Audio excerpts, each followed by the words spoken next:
it's all about disparities. Okay, here's a map of Washington for those of you who recognize it. Here, of course, is the Potomac River. Here's the Anacostia River. Malia and Sasha live right about there. Okay, the Capitol building is right about there. Okay, these are zip codes in Washington D.C. residential zip codes, and what you'll notice, I think, pretty quickly is that there are very big differences. There we go. Hey, it works. Can you guys see that all right? So green, those are low rates of pediatric ED visits for asthma. This is the 5 to 14-year-old kids. These are ED visit rates, and you can see up here in Northwest DC, okay, think lobbyists, lawyers. It's about 90% non-minority up there, Washington DC. Very, very low rates, okay? You move into Northeast DC, and you instantly in Northeast DC are at about 85 to 90% minority, okay? Much less affluent families live there. You see that the ED visit rates shoot up very, very dramatically, and you go down into Southeast DC, which is nearly 100% African American, and where the current unemployment rate among young African American males exceeds 25%. You see very, very high rates throughout this region, and if you actually compare the highest rates to the lowest rates, there's a greater tenfold difference in rate in a small geographical area of Washington, D.C. I challenge you to find a healthcare indicator with such a dramatic difference in such a small geographic area. And it's all about poverty, guys. Here's another map from our group at the census tract level. Red and orange and yellow, that's where the poor families are, okay? And you can see with your mind eye the close correlation between where the poor families live and where the ED visit rates are high. The exceptions are these three little red areas here. Okay, does anybody know what those are? Those are universities. That's Georgetown, GW, George Washington, and American universities. Those are poor students and not poor families. And it's about access, guys. Here's some data that we published in about 5 years ago in Pediatrics. This is a map of southern Maryland here in Washington showing geospatial access to primary care. So this is when you walk out your front door, when a mom walks out her front door and just looks around. What is the density of pediatric primary care at her latitude and longitude? So this is true geospatial mapping, okay? And what you see is just how dramatically different it is. So this is providers per 100,000 children less than 18 years of age. Where it's dark, that's where there's a lot of providers, okay? Where it's light, that's where there's not a lot of providers. And we looked at everybody. We're equal opportunity employers, okay? So we're looking at nurse practitioners, physician assistants, family practice, generalists, and of course pediatricians. And you see very dramatically the close correlation between where the areas are very light and where the ED visit rates are very, very high. And this extends from much of Prince George's County and for the Georgia Avenue corridor in DC and for much of Northeast and Southeast DC. All right, now let's take the addresses of 500 kids who showed up in my emergency department at Children's National, which is right there, okay? Let's take 500 addresses of them and geospatially drop them on the map on the right. Okay, where are they going to cluster? No surprise, right? They cluster right in the white areas, okay? So where the doctors are not, where the nurse practitioners are not, that's where the kids are living who visit our emergency department. Look up there in Northwest DC, lobbyist lawyers. In Montgomery County, land of affluence, okay? Lots of docs, lots of nurse practitioners, no kids making visits to the emergency department, really quite striking. So we use stuff like this, like when we're gonna plan our intervention. I'll just sort of point out, you know, we put the intervention right where the problem is, okay? And this is just a really good example of geospatial use of data. Can I have 5 more minutes? Can I? Because I know you held up the sign, but can I? Because I don't want to leave you kind of all beat up, you know, like, oh my God, how are we ever going to solve this? All right, because you can make big differences. You really, really can. You can make big differences, and it really starts with reconceptualizing challenges as opportunities, okay? And stop trying to put a round peg in a square hole, but put a square peg in a square hole, okay? my mentor is a woman named Jill Joseph, and she says the true definition of a neuroses is to continue to do the same thing over and over again and expect a different result. Okay, and I think that's pretty much dead on. So we said, you know what? Families love coming to the emergency department. They're genuinely bonded. Can you see that all right? I mean, is that girl gorgeous or what? But they love coming in. They love coming into the emergency department and get treated for asthma. You know why? It's because when kids with asthma show up in our ED, they don't wait. They don't wait at all. Okay, they're walked from the front to the back and are usually on their first breathing treatment within 5 or 10 minutes. They get steroids within 15 to 20 minutes. Okay, length of stay down dramatically. Our current admission rate about 11%. When I was an intern at a competing hospital in Boston called Children's Boston, it was about 35%.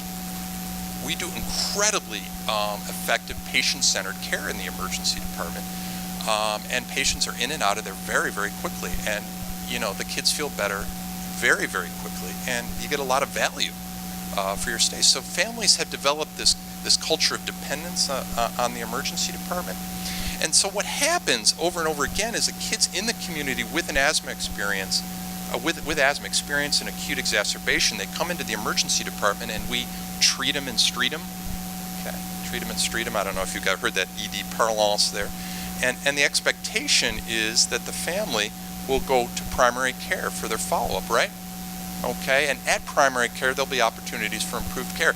This is the square peg round hole thing, right? Because what percentage of families do you think follow up with primary care providers in the inner city after acute exacerbations for asthma? It's incredibly low. So we went out and measured it in our own population of patients who are actually part of our own medical center. We went out and electronically validated within the first 30 days what percentage of the families actually came back. What do you think it was? I'll pick on you again. Oh, yes, you're rock on, 21% within 30 days. Nearly 80% of our families never went back. Okay, so there was no opportunity for care, so they just get caught in this cycle over and over again of visiting the ED. So we offered them a different thing. You like the ED so much, come on back. But come back to a scheduled follow-up appointment in the emergency department itself. What a wacko idea. You know what? But it resonated. The families came back in droves. In fact, in our original trial, they came back greater than 70% of the time. All right? Okay. You know, round peg, round hole, right? We sort of met families where they're at, but we were not about taking over care. That was not what we're about with the intervention. What we really wanted to do is provide a new conceptual model for the family, provide a basis of education, address all those things that people have been talking about this morning, okay? But in this really unusual place, which really met people where they're at, okay? And then we would transition care back to the primary care providers. Thus was born the Impact DC Asthma Clinic. Very, very hands-on. You'll notice everybody gets the spacer and the device teaching. Asthma can't be done on the cheap. It takes a lot of time, and I think one of the struggles we all have is that asthma education is certainly not reimbursable at this point. We make use of a lot of lay educators in our program, and we spend a lot of individual time with the kids, and as you can see with the fellow in the upper right, really fires them up.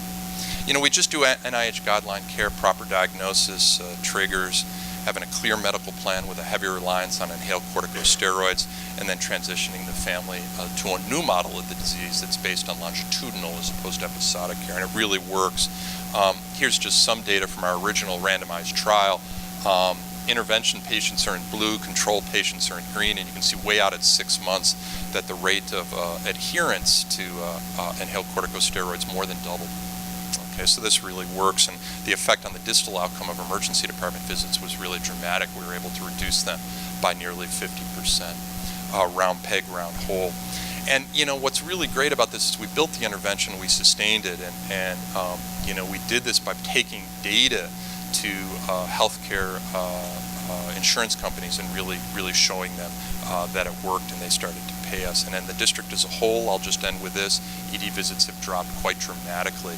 So here are ED visits for asthma. They peaked in 2003, and That's also when the Impact DC intervention started, and from 2003 to 2008 they dropped 25%. We can't claim to cause that, but we're certainly associated with it. We're seeing about 1,000 new patients a year in the program, so it really can work. But we're always humbled by this disease. What happened in 2009? Okay, boom, went back up. What was 2009 famous for? H1N1, right? And that was an H1N1 effect, and I can show that another time, but very, very dramatic. With that, I'll end. Thanks so much.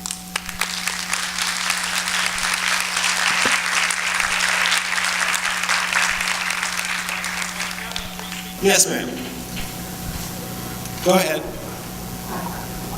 Dr. Teach, can you talk a little bit at the end of your presentation when you mentioned connecting the families and the kids back to primary care? So you've got these deserts.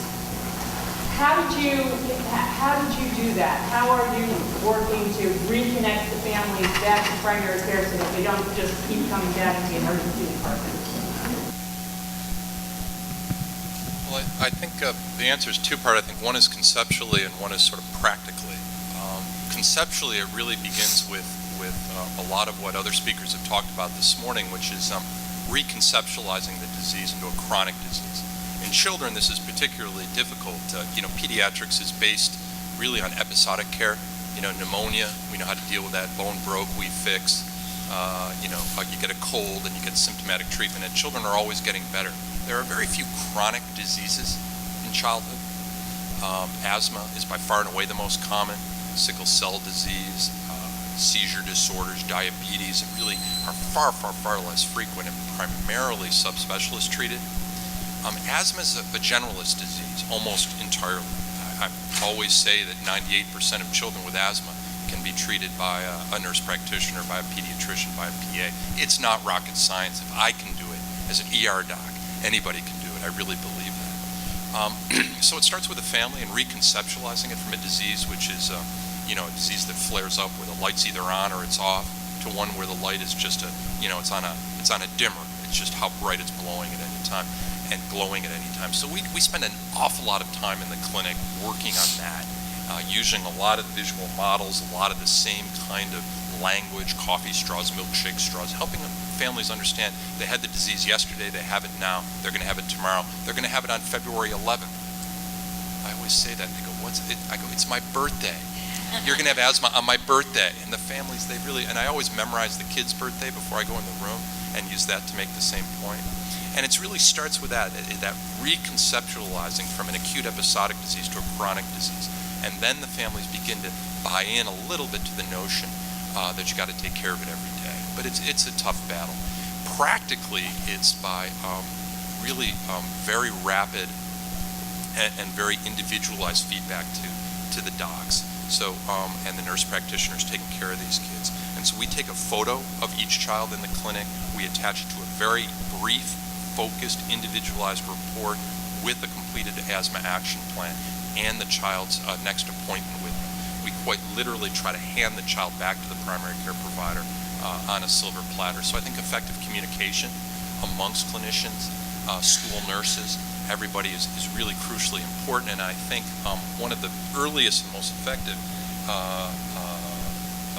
litmus tests for meaningful use, which is the buzzword of the electronic medical record, will be whether it allows us to communicate better with providers of asthma care. Again, it's the most common chronic disease of children.